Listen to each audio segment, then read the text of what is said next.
introduce the keynote speaker for the track of business innovation and entrepreneurship,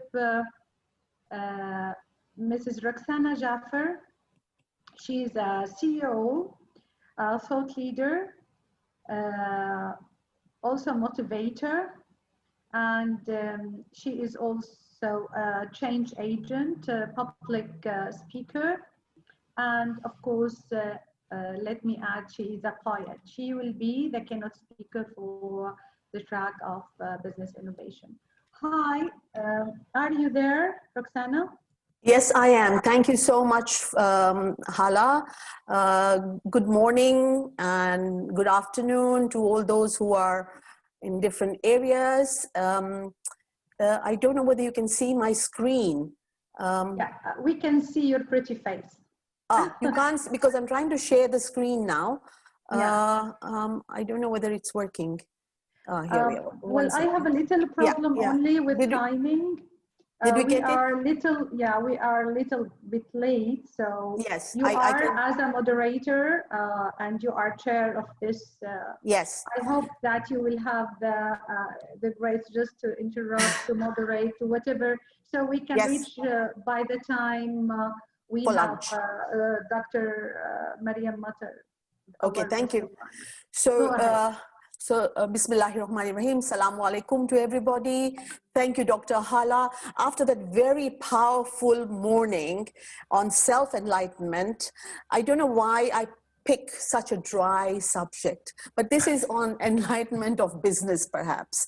And it's to do with something that is very close to my heart, and I'd like you all to join in my crusade. So the title, as you can see there, is the triple bottom line. Now, you will ask, what do you mean by a triple bottom line? You must have all heard about a bottom line, yes, because we are all in business or working, where we want to make sure that we make money at the end after all expenses from the revenue, and that's the bottom line. I'd like you now to take you on a journey to see if we can add two more bottom lines, which come through consciousness, I'm afraid. So let me see. That is the three bottom lines we're going to talk about. Now, I'm not sure whether everybody's already guessed what the other two are. If you have, then let's just have a thumbs up, because I want to try and make it interactive. But I don't know how else to make it interactive. But anyway, what I'm going to do is give you a very alarming, a startling slide. This is something that tells you where the world is going towards. The UN Department of Economic and Social Affairs, DESA, counted that in March 20 of this year, that the population was 7.8 billion. And by 2050, they predict it's going to go towards 9.6 billion.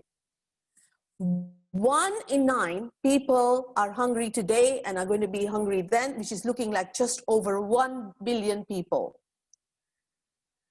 1 in 6 do not have access to safe drinking water. I think it's a given for us that we just have to put on the tap and we have fresh water that we can bathe with, or we can filter and drink. But not so in certain places of the world.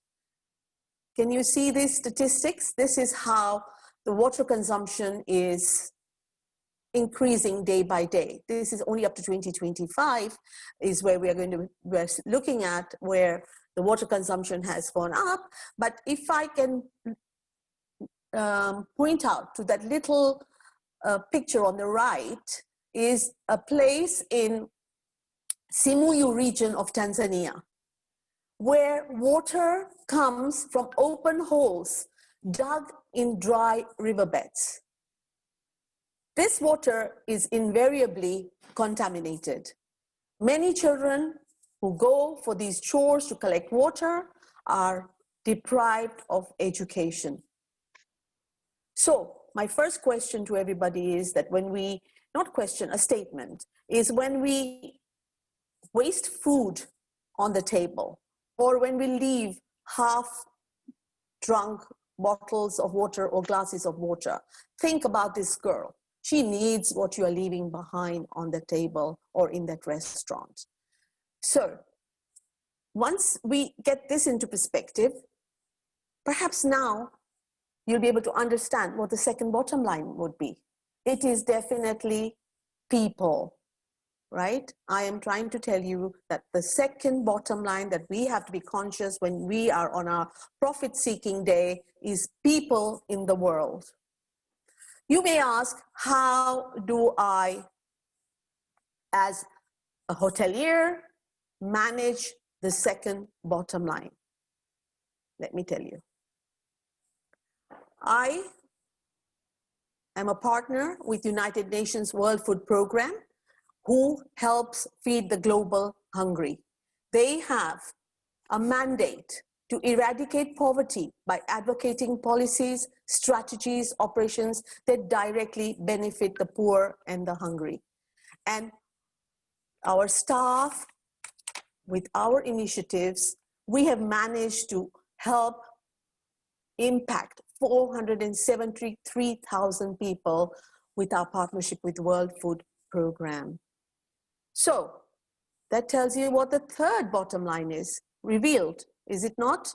It's going to be people, profit, and the planet, and the people, sorry. Now, before I reach to the third, I think I'm going too fast here. Yeah, it's the profit and the people. Now, for the third bottom line, I'd like to go through a story with you. Once upon a time, there was this old man who used to go to the beaches, to the ocean, to do his writing. And he walked the beach before he started his work. Early one morning, walking along the shore after a big storm, he found the vast beach littered with starfish.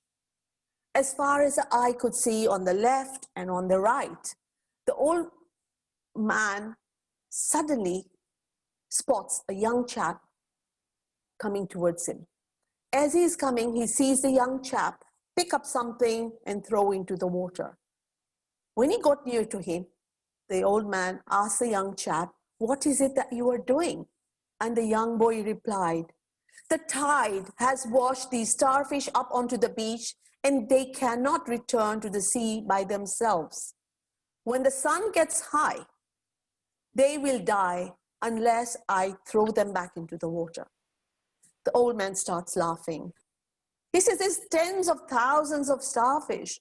How many are you going to be able to help? How many are you going to help make a difference to?" The boy picked up one starfish and hurled it into the water. And he said, "Well, I made a difference to that one." So I can see that you are asking me, what does a starfish have anything to do with the triple bottom line? Well, this is one species of the environment that is endangered. Perhaps you can name several issues in the environment that we are all listening to on the TV or we are actually experiencing. We are now touched with a heightened spirituality. We're becoming more conscious of the global climate change and the effects observed on the environment, on the planet. Perhaps before we did not bat an eyelid when we heard about the forest fires or the shrinking of the glaciers or the ice on the river or the accelerated rising of the sea levels or the acute droughts, intense heat waves. And just this week we had the hurricane in Nicaragua. Friends, the list of global issues is getting higher. Impact is now not only what we are seeing on TV, but are starting to experience firsthand as we see it happening to our marine life, the vegetarian life, and the human life. So the third bottom line that I'd like to say is people. These are the 3 P's of the bottom lines: the profit, the planet, and the people. This will take me to another title that you may all have heard of, which is CSR, Corporate Social Responsibility. But why should it be the social responsibility of just corporates? Why can it not also be of us? But before we come to us, let me define what this really means. It talks about the description of responsibilities of businesses as they can integrate social and environmental issues into their strategies, into their goals, into their operations, and make it so that we will look at business with a different eye of being socially responsible. I am going to take you to a football pitch where you see these stewards. They are out there to make sure that nobody is untoward. They're all towing the line. I think the time is arrived when all of us should become stewards of the environment and the people. We all need to toe the line, and we all need to see things that are happening, bring them up, become whistleblowers if it is within our company. But we cannot carry on not making the money that we are without seeing the negative impact on people or the planet. Now, there is one way that countries can do, which is make it mandatory through law. In fact, in India, the legislation demands that its companies who have a turnover of, I think it's a 1,000 crore, or they're of a standing as a small medium enterprise, they are supposed to, by right, give 2% of their profits back to social ventures and related activities. But the question arises for me is, do people just donate freely, participate with a conscience, or do they do it because the laws demand? This takes me to another term, sustainability, which we've all heard. Let me try and explain to you a little bit more about this term. What does it mean?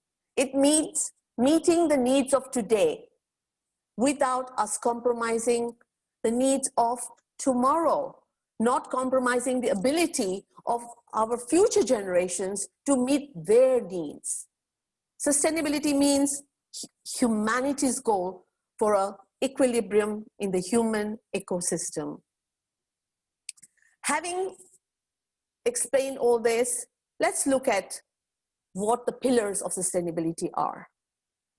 Social, environmental, economic. They are exactly the three pillars of the triple bottom line: people, planet, and profit. So what are we doing about it? Well, let me take you to United Nations. It is making sure that companies are towing the line. They designed 17 sustainability development goals called SDGs as a blueprint to achieve a better and a more sustainable future for all of us. These were set in 2015, and they expect that by 2030, we will all be towing the line by making at least 3 or 4 of these development goals your pet goals for us to be able to help bring this equilibrium we talked about. I'm not going to talk too much about the development goals, because I believe that on Saturday, there is a lady by the name of Yi Lung Yu who works at the United Nations, and she's going to be talking about the sustainability development goals. So since measuring the degree to which an organization can be sustainable in pursuing growth, the framework of the triple bottom line has been devised so that we can measure on the 3 pillars.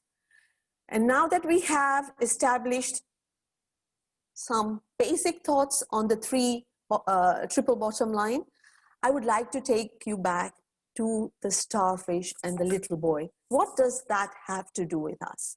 Are we all going to be able to throw that one starfish to help and make a difference to at least one person? This is the whole idea. So let me take you to the next slide, where triple bottom line is in practice in different organizations in different walks of life. For instance, in banking, I'm not sure how many of us, when they travel, they've seen billboards on airports of the Standard Chartered, where they say, we're working with partners to fight money laundering. That fuels the illegal wildlife trade. They're already helping the environment. They're already helping the planet. There's another bank called Banco Bilbao, who says, we give you 0.5% more interest than other banks. But along the way, we are going to give you help in how you can manage your money and personalized fast service. So they are taking a cut in their profits to be able to help people. Hospitality, I already talked about what we as Holiday in Dubai Al Barsha does. We look after, we promote zero hunger, which is a sustainability development goal 2, whereby we help the hungry in the world. And besides that, we manage consumption of energy. We reduce waste through recycling and compacting to help the landfill. Our tagline is, our monetary profits are only defined by putting people and planet first. Then there's the tech industries. Apple has heavily invested in the environmental, the planet, sustainability initiatives. Its massive data centers in America are now all LEED certified, so that 93% of its energy comes from renewables. Apple's actions have nudged other tech giants like Facebook and Google, who are using more renewable energy sources to power facilities and along the way make more profit. What about manufacturing? IKEA. IKEA in 2017 was reported to have made $37.6 billion of profit. But they also were just throwing away waste. Now, by recycling waste, which only cost them $1 million, their profits went up by 4%. And the wider world, wider examples are, asbestos. Mining of asbestos, as you know, it's really required because asbestos is very good for insulation. But what the negatives were, it causes thousands of deaths from asbestosis. Because the inhalation causes lung conditions and cancer. So Canada took the bold step of closing the largest asbestos mine in Quebec and finding alternative ways for insulation. Similarly, copper mining leaves its mark on the environment and people's health.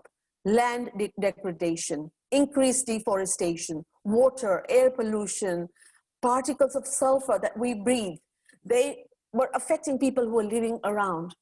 These are some of the concerns that were concerns of the Environmental Council of Zambia, which is now being rectified. So whilst every business pursues profitability, the businesses with the triple bottom line see it as one part of their business plan.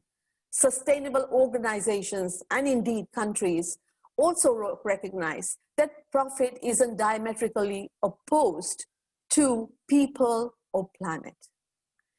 These are just a few of those amazing ways that companies are changing their industries for the better. They're proof that triple bottom line operations are possible, inspiring others to do the same in the process.